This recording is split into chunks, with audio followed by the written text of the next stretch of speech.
Madrugada agitadíssima no mundo da política. Alexandre de Moraes acabou de tomar uma decisão que tem causado grande repercussão no mundo e tem a ver com Elon Musk e o bloqueio do X. Mas o que está por trás disso ainda é mais estarrecedor do que vocês podem imaginar. Aqui neste vídeo esclarecedor, jornalistas renomados, entre ele Alexandre Garcia, vai revelar tudo o que está por trás desse bloqueio do X e por que o X ainda não voltou para o Brasil. E o que ele disse é muito sério. Assistam. Mas não é só isso não. Deltan Dallagnol vai acabar de trazer revelações bombásticas sobre os presos do 8 de janeiro e as eleições municipais, agora mesmo, que vai acontecer amanhã. Olhem que grave isso que o ministro Alexandre de Moraes acabou de decidir. Isso, Alexandre de Moraes, hoje? Gente, é isso mesmo. Você já agradeceu ao nosso imperador Alexandrino pelas bênçãos, pelas benesses que ele tão gentilmente, tão humildemente, tão bondosamente nos concede? É isso mesmo, agradecer. Mas por que deu tanto agradecer? Porque o ministro Alexandre de Moraes deu uma decisão flexibilizando o recolhimento domiciliar dos investigados e réus do 8 de janeiro para que eles possam votar nas eleições municipais esse domingo. Ele não é muito bonzinho? Olha só que graça, olha que coisa mais clemente, que coisa mais misericordiosa. Fica aqui comigo para eu te contar o que foi que aconteceu para fazer você admirar o ministro Alexandre de Moraes ainda mais do que você já admira. Só que não. Então, o que foi que aconteceu? Explica aí. Foi o seguinte, gente, a Defensoria Pública da União representa vários dos réus investigados 8 de janeiro. Afinal de contas, a gente está falando de pedreiros, ambulantes, padeiros, seguranças, professores, zeladores, garis, pequenos comerciantes, ou seja, pessoas simples, humildes, trabalhadoras, e não aquelas pessoas ricas, poderosas, com grandes conexões com os poderosos de Brasília, com as autoridades todas poderosas Mas a gente está falando aqui sim de pessoas que não têm dinheiro para pagar os advogados mais caros do país. A gente não está falando dos réus do Odebrecht, da JF, que contratam a peso de ouro os melhores advogados. Não, eu estou falando daqueles que contratam a DPU, os réus do 8 de janeiro. E aí, essa DPU, que representa essas pessoas, disse ao ministro que os réus do 8 de janeiro, que estão com tornozeleira eletrônica, estavam com medo de que o sistema de monitoramento apitasse e indicasse que eles não estão em casa quando eles saíssem para votar no domingo. Isso poderia fazer com que eles fossem presos preventivamente por ordem do Alexandre de Moraes. Dá para dizer que esse medo dos réus do 8 de janeiro é infundado? Ainda que eles estivessem indo exercer seu direito, fazendo algo certo, legítimo, dá para dizer que é infundado eles recearem mais uma ordem arbitrária do ministro Alexandre de Moraes? Não, não dá. Sabe por quê? Porque Moraes é o ministro que mandou prender mais de 200 réus do 8 de janeiro preventivamente, porque alguns deles fugiram para o exterior, mesmo quando os outros que foram presos não fizeram nada de errado. Você lembra disso? É a culpa agora por associação. Como alguns dos mais de 1.000 réus do 8 de janeiro fugiram, aí o Moraes mandou para a prisão preventiva mais de 200 de uma vez, mandando as favas, o princípio constitucional da intranscendência da pena, que diz que a pena não deve jamais passar da pessoa do indivíduo para outros. E esse princípio da intranscendência da pena é uma conquista civilizatória. Impede, por exemplo, que a justiça venha a punir o filho pelo que fez o pai, ou um irmão pelo que fez o outro irmão. Mas Moraes não segue a nossa Constituição Federal, que prevê esse princípio, mas sim ele segue a Constituição Alexandrina, a Constituição Suprema, que ninguém nunca viu, ninguém nunca estudou, só ele mesmo e os seus jagunços do STF, coleguinhas no STF, no TSE. E foi muito bom que a DPU tenha feito isso, tenha entrado com esse pedido, constrangendo o ministro a ter que dar essa decisão. Porque senão, alguém aí duvida que quando chegasse o domingo, a gente ia ver notícias de que o Moraes mandou prender centenas dos réus do 8 de janeiro por suposta violação das medidas cautelares? Duvidam disso, gente? Ele ia prender a rodo, em massa, em lote, como ele fez logo depois do 8 de janeiro e em fases sucessivas da tal Operação Lesa Pátria. E esses réus aí do 8 de janeiro, vocês acham que no domingo eles vão votar em quem? Na direita ou na esquerda? Conta aí o que você acha. Se nós pensarmos em 1.000 réus 8 de janeiro que poderão votar, são 1.000 votos.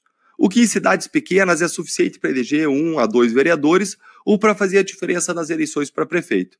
E seria muito bom para o sistema se os réus do 8 de janeiro fossem presos e impedidos de votar nos candidatos da direita, não é verdade?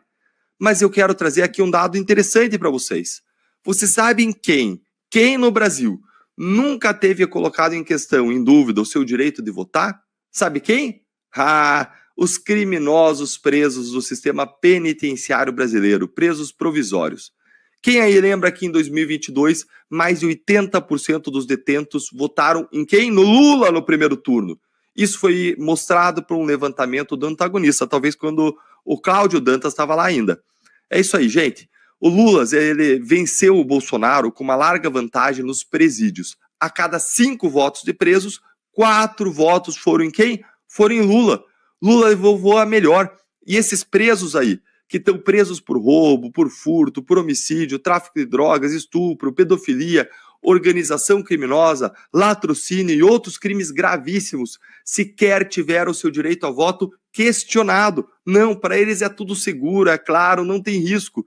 É claro, eles são presos provisórios, que assim como os réus do 8 de janeiro, eles não têm ainda uma sentença criminal condenatória transitada em julgado. Então eles mantêm os seus direitos políticos. Mas você sabe quantos que são esses presos aí que favorecem em grande medida o Lula? São mais de 200 mil. Se a gente for seguir a proporção aí de 80% votando em Lula, nós estamos falando de 160 mil presos que tendem a votar na esquerda se seguirem esse alinhamento da votação no Lula. E aí esses presos aí que são definitivos, que não são definitivos e que receberam amplamente condições de votar, que votam no candidato certo do sistema, que é o candidato da esquerda, aí com eles tá tudo bem, eles podem seguir votando, tá tudo tranquilo, não teve DPU, Defensoria Pública, que teve que fazer pedido nenhum, eles vão lá ter o seu direito de voto respeitado. Já os 1.000 presos do 8 de janeiro, que se diluem nesses 160 mil e que não vão votar na esquerda, aí tem que ir à DPU e tem que pedir. E o ministro deu, esse é o preço da coerência mínima do judiciário. Isso aí é uma concessão do sistema, porque os presos do 8 de janeiro, em geral, eles não têm direitos, vamos falar a verdade. O único direito dos presos do 8 de janeiro é de sofrer calados as indignidades e abusos que o Moraes preparou para eles. Até eles não têm direito nem de falar na imprensa, como o Felipe Martins, que ficou proibido de dar declarações para a imprensa, proibido de fazer postagens em rede social. Por quê? Qual o fundamento disso? Não tem. É por isso que nesse domingo, no dia 6 de outubro, a gente tem que votar lembrando por quem nós estamos lutando. Nós estamos lutando pelos brasileiros, pelas nossas famílias, contra todos os abusos que acontecem no STF, no governo Lula, e é também pelos presos políticos do 8 de janeiro e pelos exilados, pelos censurados, pelos perseguidos. É também contra a opressão. Nós precisamos votar em candidatos da direita, comprometidos em acabar com esse sistema. Lembre disso quando você for votar nesse domingo. A direita sai como uma grande prejudicada na eleição municipal? É isso mesmo. O Supremo sabe que a direita tem força nas redes sociais. A direita tem mais capacidade, tem mais desenvoltura, tem mais presença, tem mais profundidade nas redes sociais, né? A esquerda ainda está lá na mídia tradicional, na TV antiga, essa coisa, né? Sabe disso. Então vai voltar na segunda-feira. A gente está vendo que foi só uma enrolação. Se tivesse depositado no Banco do Brasil e não na Caixa, o argumento seria o mesmo. Não, tem que ser na Caixa e não no Banco do Brasil. Ora, os dois são bancos oficiais, né? Tanto é que o despacho dele, que a Caixa tem que transferir para o Banco do Brasil. Não precisa da interferência dos advogados do X, não precisa, né? Mas já está num banco oficial. Já está depositado. Foi um argumento, né? Agora, como lembrou o Carlos, né, não é o juiz natural, o Supremo não é o lugar em que isso devesse estar acontecendo, e claro que o X está pagando essa multa só porque sabe que é importante para a liberdade de expressão no Brasil, né, as pessoas terem essa voz digital que apareceu com a tecnologia, né, do mundo digital. Ganhamos mais voz, o povo ganhou mais voz, o poder que emana do povo tem agora um megafone digital, né? E quem gosta de poder monocrático procura calar esse povo, procura amordaçar, procura diminuir. É isso que está acontecendo. Enfim, respondendo, né? O ex-presidente tem razão. Sabe que A rede social é importante em campanha eleitoral para ou pela direita. Vai voltar na segunda-feira, mas não vai voltar antes da eleição. É isso que tá acontecendo. É o viés eleitoral do judiciário brasileiro, que já vem de algum tempo. E Ana Paula Henke, eu acho que mais uma decisão para engrossar aquela lista de decisões que você tenta explicar para os seus amigos americanos, que você tenta explicar aí nos Estados Unidos e não consegue. É difícil, né, Ana, fazer entrar na cabeça de alguém que uma multinacional, uma gigante como o X, teria pago a multa numa conta errada, numa série de decisões que fogem completamente ao nosso ordenamento legal.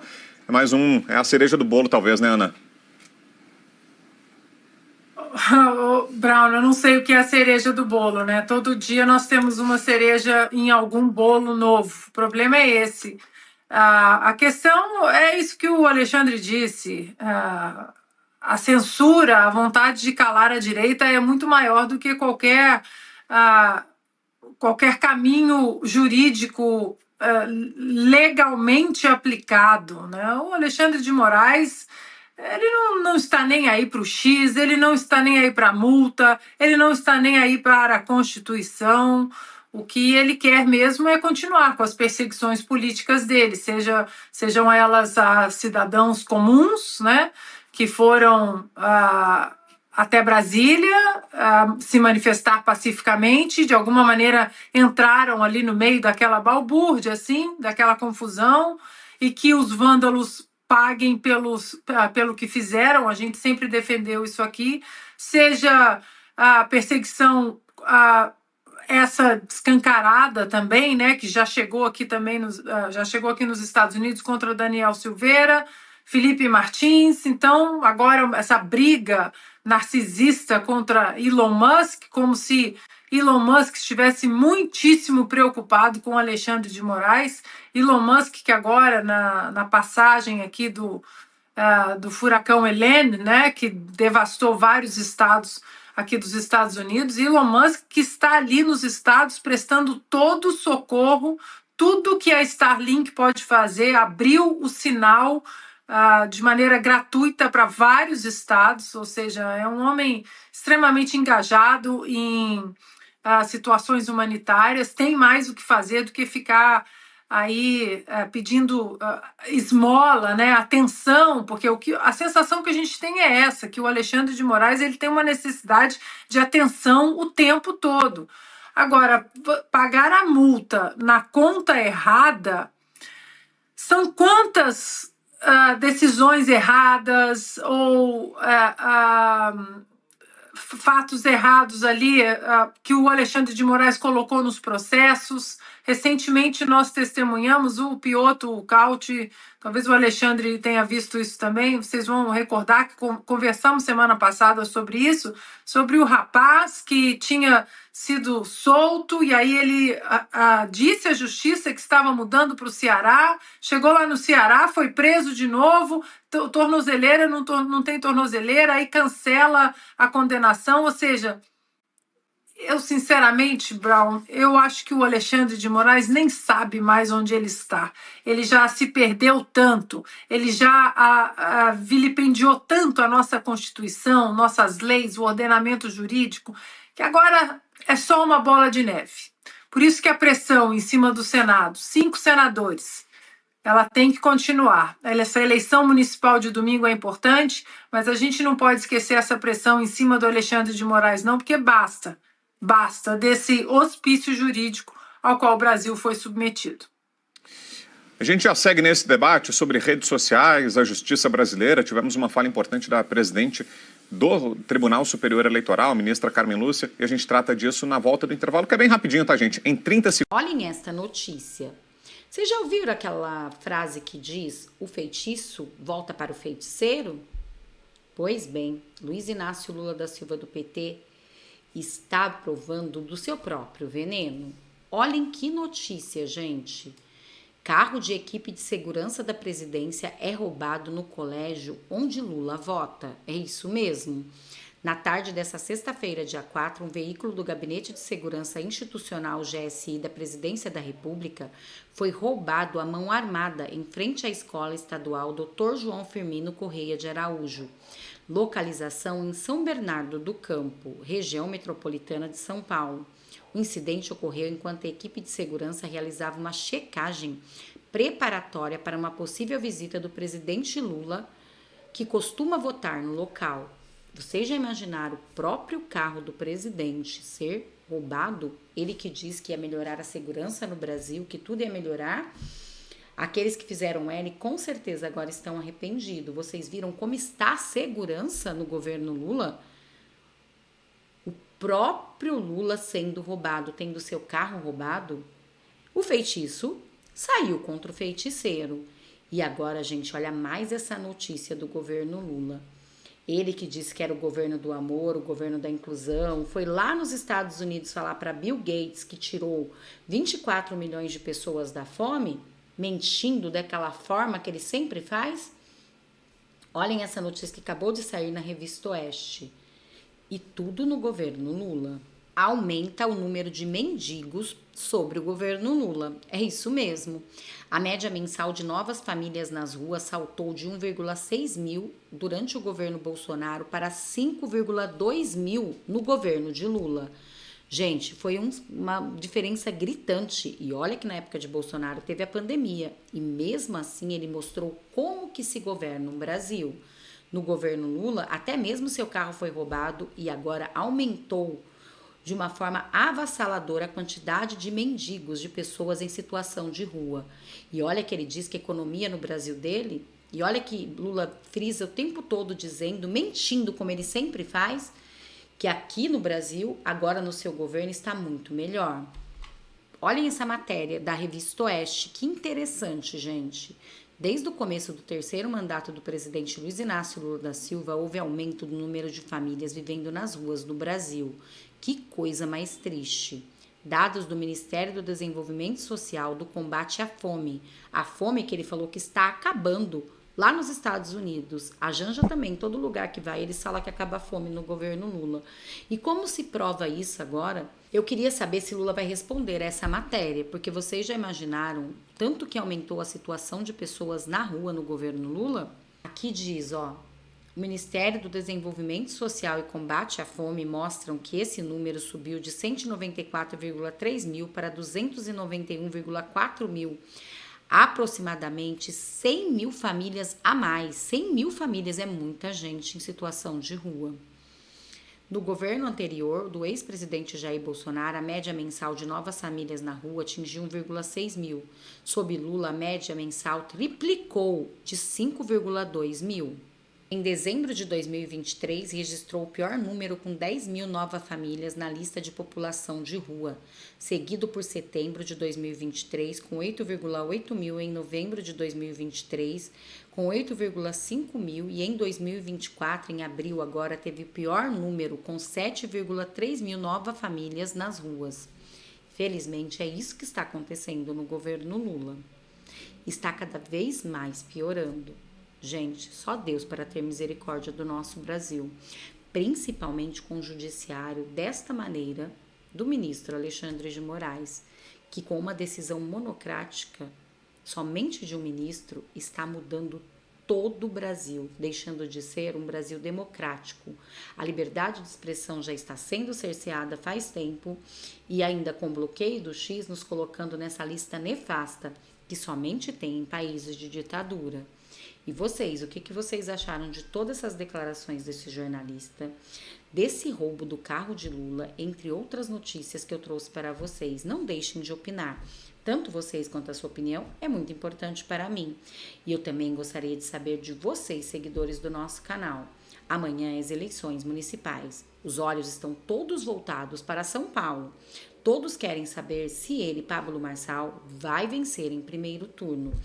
Mesmo ele, Jair Messias Bolsonaro, apoiando o Ricardo Nunes, muitas pessoas estão dizendo que não vão a favor do presidente, vão apoiar Pablo Marçal. Eu sou uma dessas. Amo o Bolsonaro de todo o coração. Ele fez a diferença sim no Brasil. Ele trouxe o patriotismo, mostrou para a gente quem era a esquerda. Mas eu não acredito, não aceito que Ricardo Nunes seja o candidato melhor para São Paulo, até mesmo porque Ricardo Nunes não é de direita nem aqui, nem na China, e isso a gente vem vendo todos os dias. Bom, eu já tenho meu voto, votaria em Pablo Marçal se morasse na capital de São Paulo, porém eu não moro. Eu moro em Taubaté, interior de São Paulo, e também é muito importante quem vai ser o prefeito de São Paulo. São Paulo é uma das cidades maiores do Brasil. Na verdade, o prefeito de São Paulo vai mudar tudo no mundo da política. E se essa chave de São Paulo cair na mão do esquerdista Guilherme Boulos, meu Deus, o que será do nosso Brasil? E também de Ricardo Nunes. Então, eu gostaria de saber de vocês. Vocês votariam em Pablo Marçal? Se sim, deixe aqui nos comentários. Muito obrigada a todos. Não esquece de compartilhar. Até nosso próximo react.